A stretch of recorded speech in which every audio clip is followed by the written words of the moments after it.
Hi everyone, my name is Nathan Dupuy. I'm a marketing manager here at Lightship RV, and I'm super excited to be showing Jeff around our new manufacturing facility here in Broomfield, Colorado, as well as the showroom space.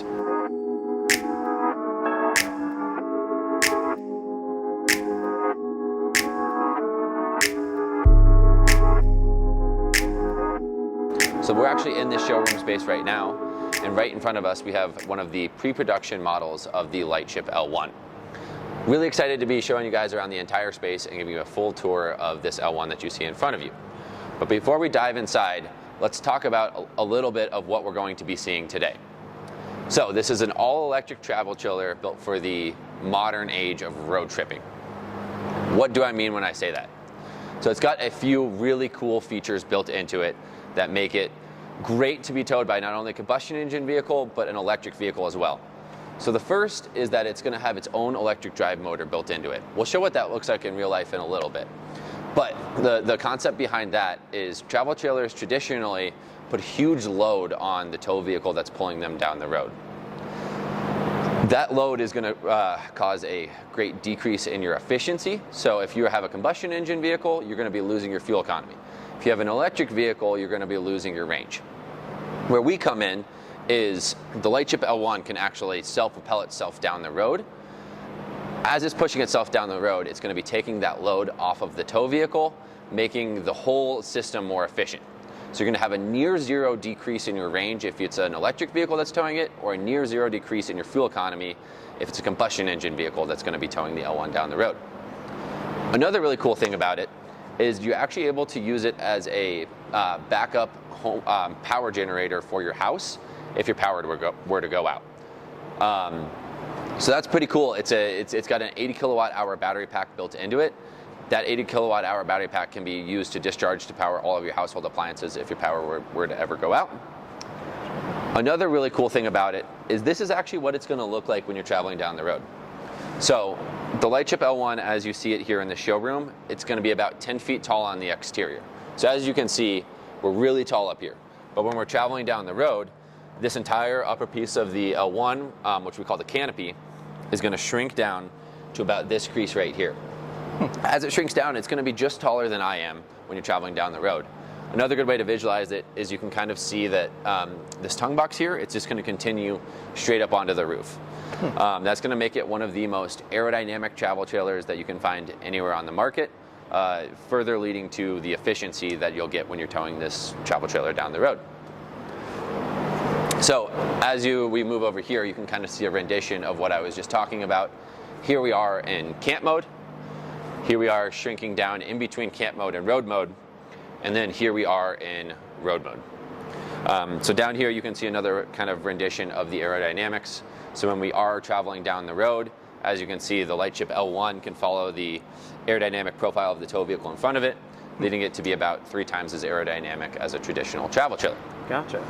So how long exactly does the trailer help with that sort of towing situation? Like how long does it pull for? Great question.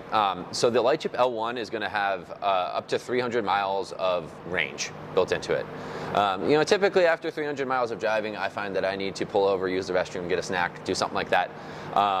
So at that point, what you can do is, say you have an EV that's towing the L1, you can pull over at a DC fast charger, you can plug in your EV, you can plug in your Lightship, they'll charge up at about the same rate. You can hang out for an hour, grab a bite to eat, and then you can continue on down the road, both fully charged up and ready to get to your destination. Gotcha. So you mentioned a little bit earlier that the trailer itself kind of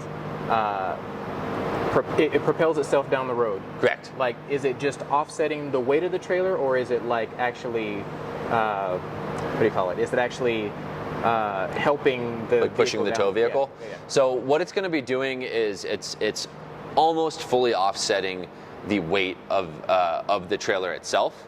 You don't ever want to get into a situation where the trailer is actually pushing the tow vehicle forward, because that can lead to some really dangerous travel situations.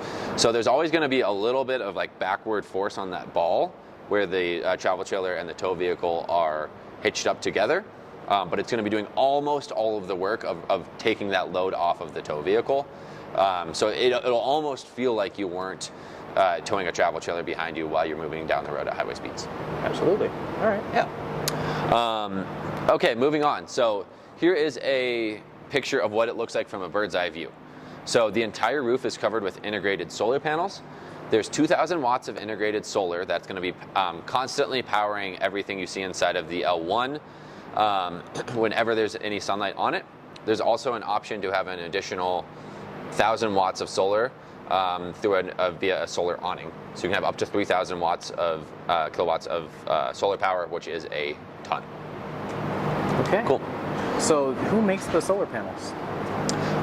We have a couple different suppliers that we're working with, but that's not something that we're publicly sharing at the moment. That's okay. It's all good. Point. No worries. No worries. I just thought about that. I'm like, you probably can't share. It's all good. Just since we're not to market yet, there's like a few details that we aren't quite sharing yet. Sure. That being one of them, but we'll have details to come on that soon. All right. What do you say, Jeff? You wanna step inside? Oh, absolutely. Yeah, let's check it out. So welcome inside the Lightship L1. One of the first things that people typically say when they step inside is, wow, there are a lot of windows, and they are totally right. So what we like to call it is panoramic views. So you have views out of pretty much every single window here.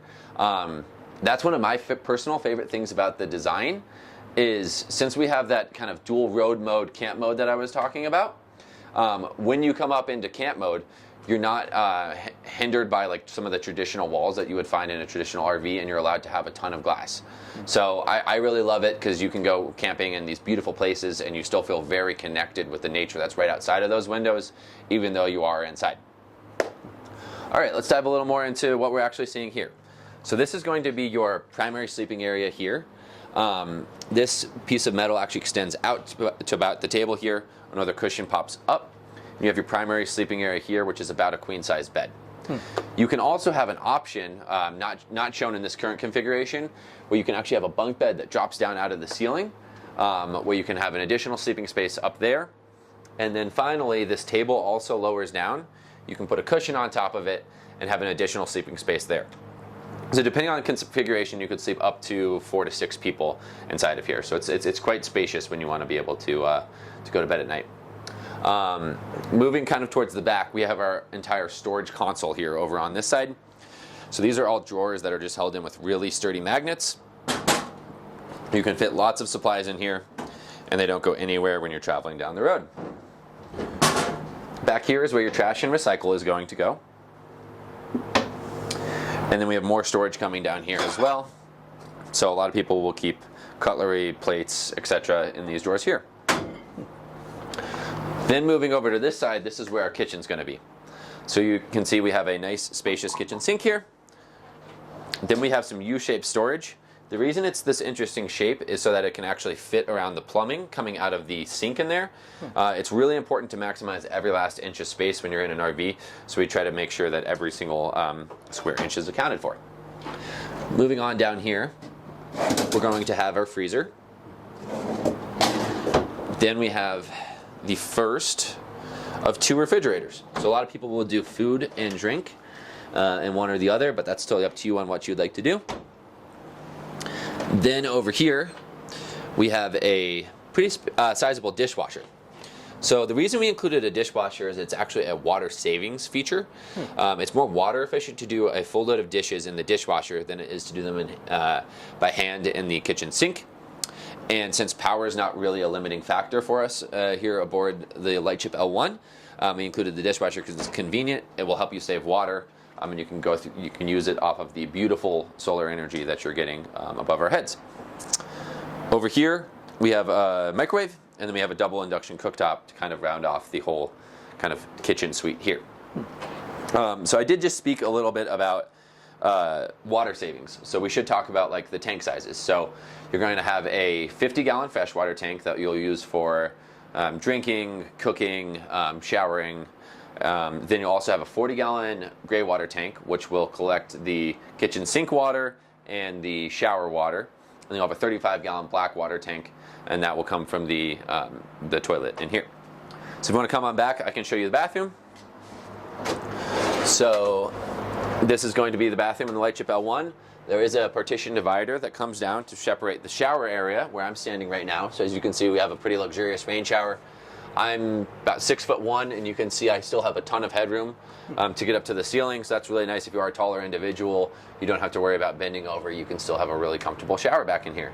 Then you have your bathroom sink, and then just a traditional RV toilet that, like I said, goes to the blackwater tank.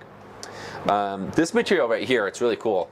It's actually made out of recycled plastic, and I believe it's regathered out of the oceans, actually. So we do put a emphasis on sustainable materials wherever we can. To dive into the materials a little bit more, it's going to be a composite interior, a fiberglass exterior, and the windows are acrylic. This floor we're on, it's really cool. It's a super durable woven vinyl. We've probably had over 20,000 people inside of this RV doing tours, had it all across the country. It's still in really great shape and has held up really, really well, so I've been super happy with that specific material. So a lot of the materials you'll find aren't necessarily in traditional RVs. We wanted to look at this product as a way of kind of building it from the ground up, and that allowed us to not be hindered by some traditional kind of thought methods. And I think the final product is a really cool RV that that a lot of people are going to really love and enjoy. Absolutely. So yeah, let's talk about some of the materials that are inside of this RV, because it's a lot different from traditional RV materials. So this is an example of what we saw inside, which is that bathroom countertop material. That is a recycled plastic made from ocean waste. Over here, this is a custom textile that's actually going to be used for the fabric and a lot of the upholstery and the seating and sleeping areas. It's really soft, really comfortable, really durable, and has a really cool kind of touch and feel to it. Over here, this is kind of shows the type of foam that we have that's going to be underneath the seating and sleeping areas. Is that like a memory foam situation, or? It's in that like family of goods. I'm not an expert on what this exact material is, but I can tell you it's very comfortable, which is obviously very important. Right. Yep. This material is really cool. It's a honeycomb polycarbonate. That material is actually going to be the divider between the bathroom and the kind of main living area. Cool thing about it is it lets a lot of like dispersed light through, and it has a really cool feel when you're on the inside, and you have lights on in either the main cabin area or the bathroom area. But I think you'll notice that, you know, when you put all these materials together inside of the L1, it definitely gives it a very modern and polished feel. Yep, that is definitely something I noticed. It was top notch. Got to get the safety gear. Perfect. All right, ladies and gents, the safety gear. Very important. Past that yellow line you see right over there. We are both ready to go. He's following the rules. I'm following the rules. Let's go. Absolutely. So, yes, we're moving out of the showroom into the operations part of our brand new facility. New tools are arriving every single day, and eventually this facility will be crammed full of tools and people working hard to produce L1s and get them to our customers. So eventually we'll actually have about 100 people working in this facility manufacturing all of these L1s. What we have going on right now is a series of prototypes. So durability, safety, and longevity of our trailers is paramount, and we want to make sure that all of our products are going to be safe and last the test of time. So I'm going to show you a few of the prototypes that we have that we're working on right now. So this one over here, this is what we call Beta 101. This is a prototype that we are primarily using to test that drive motor that I was talking about earlier. So this is a propulsions prototype. We want to ensure that our RVs are not going to be pushing tow vehicles down the road, and that they're going to be, powering their mass down the road at an appropriate amount. So this one is actually fully finished, and we've been using it for a lot of different tests: tow tests, safety tests, reliability tests, durability tests, to make sure that we're going to be building trailers that are going to perform exactly like they're supposed to. So that's one of the prototypes we have going on right now. As we kind of shift over to the other side of the factory, we're going to be walking over towards Beta 102. So Beta 102 is going to have everything that Beta 101 had in it, with the addition of it will also have some composite pieces, and from the outside it will look like a fully finished L1. From the inside it will be missing some things like the kitchen sink, upholstery, just some of that finishing touches. But from a propulsion system and an exterior point of view, it will look exactly like a fully finished L1.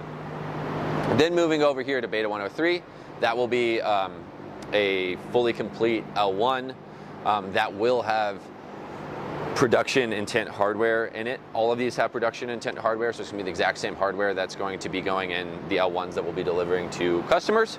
So once Beta 103 is finished here, we put it through its appropriate rounds of testing for durability and safety, and it passes all of our standards.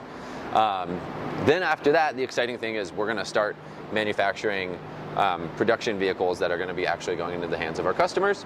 So we anticipate production starting on those first vehicles in Q4 of this year, 2024. So we're really excited to be getting to work on those and be getting L1s into people's hands as soon as possible. Absolutely. All right.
We still good? It looks like we're still going. Yeah, we're still going. Okay, great.